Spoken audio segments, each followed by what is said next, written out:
Hello friends, ఇవాళ మనం ఒక వెరైటీ చికెన్ చేసుకుందాం ఫ్రెండ్స్. అదే నువ్వుల మసాలాతో చికెన్. ముందుగా స్టవ్ పైన ప్యాన్ పెట్టి సన్నగా తరుక్కున్న ఒక ఉల్లిపాయ వేయండి, 4-5 పచ్చిమిర్చిలు వేయండి. వేసి లైట్గా ఫ్రై చేయండి స్లో ఫ్లేమ్లో. ఓకేనా ఫ్రెండ్స్? దాని తర్వాత కొబ్బరి పొడి ఒక 2 టేబుల్ స్పూన్స్ వేయండి. మళ్ళీ ఒక 2.5 టేబుల్ స్పూన్ నువ్వులు వేయండి. మళ్ళీ గరం మసాలా, అదే షాహీ జీరా, దాల్చిన చెక్క, లవంగాలు, యాలకులు వేసి మంచిగా ఫ్రై చేయండి. దాంట్లో అదే 5-6 మన జీడిపప్పులు వేయండి. వేసేసి మంచిగా ఫ్రై చేసి గ్రైండ్ చేసుకోండి.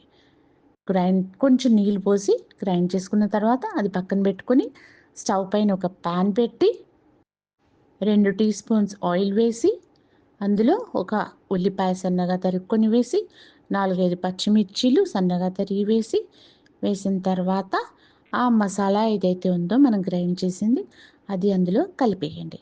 కలిపేసి కొంచెం 2 టేబుల్ స్పూన్ మిరప్పొడి, 1 టేబుల్ స్పూన్ అల్లం వెల్లుల్లి పేస్ట్, పసుపు ఒక 1/2 టేబుల్ స్పూన్ వేసి మంచిగా కలిపి దానికి ఫ్రై చేయండి ఫ్రెండ్స్.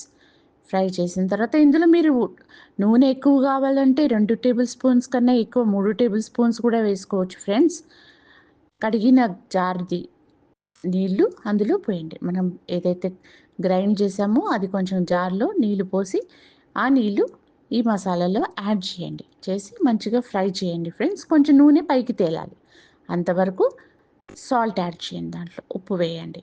ఉప్పు వేసిన తర్వాత తీసుకున్న మనం 1 కేజీ చికెన్ అందులో యాడ్ చేయండి. 1 కేజీ చికెన్ యాడ్ చేసిన తర్వాత లిడ్ పెట్టేయండి కుక్కర్ది.